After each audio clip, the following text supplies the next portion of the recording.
Masechet Eruvin, résumé du Daf Tzadiktet. On a vu dans la Mishnah, un homme peut se tenir dans le Reshut Yachid, sortir sa main, son bras, au Reshut Arabim et porter là-bas un objet dans les trois amot. Ou le contraire, il peut se tenir dans le Reshut Arabim et rentrer sa main dans le Reshut Yachid et porter là-bas.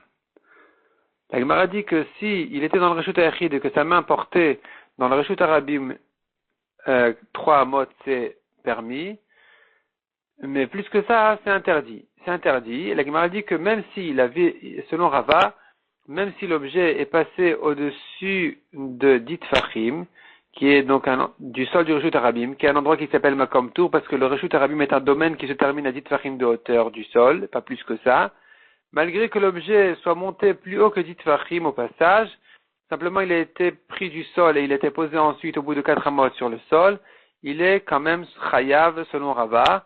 Et la Gemara essaye de prouver ou d'objecter de notre Mishnah, mais la Gemara dit non, on n'a pas de preuve de notre Mishnah, ni pour ni contre. La Gemara ensuite ramène ce qu'on a vu ensuite dans la Mishnah. Un homme ne peut pas se tenir dans le Reshut Yachid et cracher ou uriner quand ça sort dans le Reshut Arabim ou le contraire.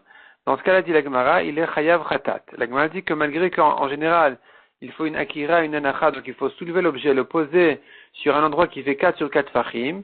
Or ici, l'homme ne fait pas 4 sur 4, mais puisqu'il avait l'intention de le faire et qu'il a donné de la considération, de l'importance à ce passage-là d'un reshut à l'autre, eh bien, ça fait de lui un makom comme un endroit qui fait 4 sur 4 fahim. La Gemara, elle prouve ça d'autres halakhot qu'on voit aussi ce principe-là.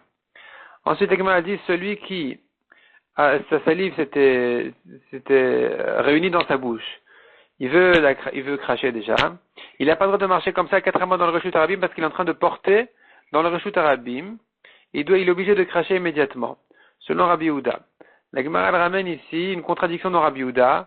On voit que c'est que s'il s'apprête vraiment à cracher que ça s'appelle déjà quelque chose qui est un statut en soi qui ne fait plus partie de son corps. Mais si ça ne s'est que réuni dans sa bouche et qu'il ne l'a pas encore préparé à le rejeter, ça ne s'appelle pas encore quelque chose en soi. Et donc, c'est ce qu'on voit dans notre Mishnah. C'est-à-dire, dans notre Mishnah, on voit que même s'il ne s'apprête pas à cracher, c'est déjà quelque chose en soi. Et dans une autre Mishnah, on voit selon Rabbi Yehuda que non, tant qu'il ne s'est pas vraiment apprêté, il ne s'est pas préparé à le rejeter, ça s'appelle encore une partie, ça fait partie de son corps. Et la Gemara dit effectivement, Rabbi Yehuda a changé d'avis. La Gemara ensuite dit quelqu'un qui a des glaires devant son maître, s'il crache devant lui, c'est un manque de kavod vis-à-vis de la Torah, et il est chayav mita bidei shamayim. Mishnah suivante. Un homme ne peut pas se tenir dans le Reshut Yachid et boire dans le Reshut Arabim ou le contraire, sauf si vraiment il a sorti la majorité de donc sa tête et la majorité de son corps à l'endroit où il boit. La Gemara explique d'abord que ici, puisque l'eau, elle est nécessaire pour lui, on craint qu'il risque de la rentrer là où il se trouve. Donc ici, c'est pour ça qu'il est interdit de sortir sa tête et de boire, tant qu'il n'a pas sorti la majorité de son corps. Qu'est-ce qu'il en est d'un carmélite? S'il se tient dans un carmélite et qu'il boit dans le Reshut Yachid ou le contraire, selon Abaye c'est pareil, c'est aussi interdit tant qu'il n'a pas sorti la majorité de son corps. Selon Rava, non, dans ce cas-là c'est déjà permis. On ne l'interdit que dans le Reshut Arabim, mais dans un carmélite, c'est permis. La Gemara ensuite explique la fin de la Mishnah qui disait 2 mots, Vechen begat, il en est de même pour, dit la Mishnah, pour le gat. Gat, c'est l'endroit où on presse les raisins, donc c'est le vin qui se réunit, qui arrive dans, le vin pressé qui arrive dans un récipient ou dans un bassin qui s'appelle gat. À quoi ça fait allusion? Selon Abaye, ça vient nous dire que même si ça a des mesures d'un carmélite comme gat, eh bien ici on dira qu'il faut la majorité de son corps s'il boit dans l'autre domaine. Selon Rava, par contre, ça fait allusion à autre chose complètement. Ça fait allusion à la halachot de maaser, de prélèvement, que tant qu'il boit dans le gat, dans le bassin et du vin, il n'a pas besoin de faire les prélèvements dans certaines conditions, selon les Tanaïm, chacun selon son avis. Et ici, on dira à nouveau que s'il se trouve à l'extérieur et qu'il s'est penché pour boire de là-bas, eh bien, il faudrait qu'il y ait la majorité de son corps dessus pour considérer qu'il est dedans et qu'il soit dispensé de prélèvement selon les conditions des Tanaïm. Mishnah suivante. L'eau du toit qui coule par la gouttière, qui est dans les 3 tfachim du toit, même si elle est dans les 10 tfachim du sol du Reshut Arabim, la gouttière est considérée comme un Reshut Yachid, et donc on n'aura pas le droit de mettre un récipient collé à la gouttière pour recevoir l'eau, il faudra l'éloigner de la gouttière. Par contre, le tuyau qui s'éloigne du toit, lui, on aura le droit de mettre à la sortie du tuyau un seau, un récipient pour recevoir immédiatement l'eau. Et évidemment, Kalvachomer, qu'on pourra s'éloigner, recevoir l'eau une fois qu'elle s'est déjà éloignée du tuyau et qu'elle a coulé à l'extérieur. La Gemara dit par contre, si le tuyau il fait 4 sur 4 fachim, il a un statut en soi d'un domaine, d'un reshoot qui pourrait être carmélite par exemple, carmélite ou même reshoot et yachid, ça dépend des fois.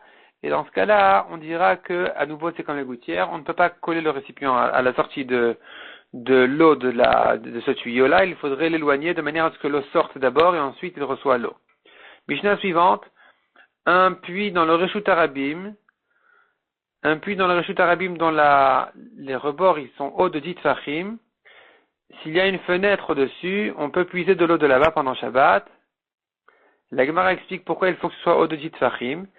Répond la Gemara, il s'agit d'un cas où c'est loin du mur de 4 tfachim. Et donc, puisque c'est loin, il y a 4 tfachim entre le puits et le mur du bâtiment, de la fenêtre. Donc, ça s'appelle qu'il y a un reshoot arabim là-bas, puisque c'est en plein dans le reshoot arabim et que c'est pas collé au mur, c'est pas dans les 4 tfachim pour dire non, il y a plus de reshoot, c'est déjà plus dans le reshoot arabim là-bas. Et puisque donc il y a un domaine de reshoot arabim qui sépare le puits de la fenêtre, il faudrait que quand il puise l'eau, il ne rentre pas dans les 10 tfachim du sol. C'est pour ça qu'il faut qu'il ait un rebord haut de 10 tfachim de manière à se rassurer à ce que l'eau ne rentre pas dans les 10 tfachim du sol du reshoot arabim. Ou bien, deuxième explication du Gemara, non, c'est pas ça du tout le sujet ici. C'est pas une question de reshoot arabim, simplement on vient nous apprendre que la profondeur du puits avec les rebords s'associe en même temps à 10 tfachim pour en faire un domaine d'un reshoot et achid. De même dit la Mishnah, s'il y a une poubelle, un endroit où le public jette leurs ordures là-bas, qui fait 10 tfachim de hauteur, il aura le droit de jeter par sa fenêtre encore des eaux sales pour les jeter là-bas, parce que cette poubelle elle a un statut de reshoot et achid, et la Gemara ici dit que c'est à condition que ce soit utilisé par les rabbins, par un grand public. Mais si ça appartient à quelqu'un particulier, on craint qu'il risque de débarrasser sa poubelle et que finalement il va se retrouver avec ses habitudes à jeter par la fenêtre ses eaux sales, alors qu'il les jette du reshoot et achid directement dans un reshoot arabim. Donc dans ce cas-là, ça sera interdit. On ne permet que si c'est une poubelle d'un public qui en général n'est pas, elle reste sur place, c'est pas que on la débarrasse tous les jours. On n'a pas l'intention de la faire changer d'endroit, et donc ici, il peut s'habituer effectivement à jeter ses eaux là-bas. Mishnah suivante, un arbre dont les branches descendent bien bas jusqu'à dans les 3 tfachim du sol, ça peut être considéré comme les mechitot, comme des barrières, et donc on pourrait porter en dessous de l'arbre, à condition, dit la Gemara, qu'il n'y ait pas une surface de 2 CA en dessous de l'arbre, qui serait considéré comme un carpef dans lequel on n'a pas le droit de porter puisque c'est pas habité. Donc puisque ça, il y a, dans le cas où il y a 2 CA, on n'a pas le droit de porter. S'il y a moins que 2 CA, c'est là où on permet.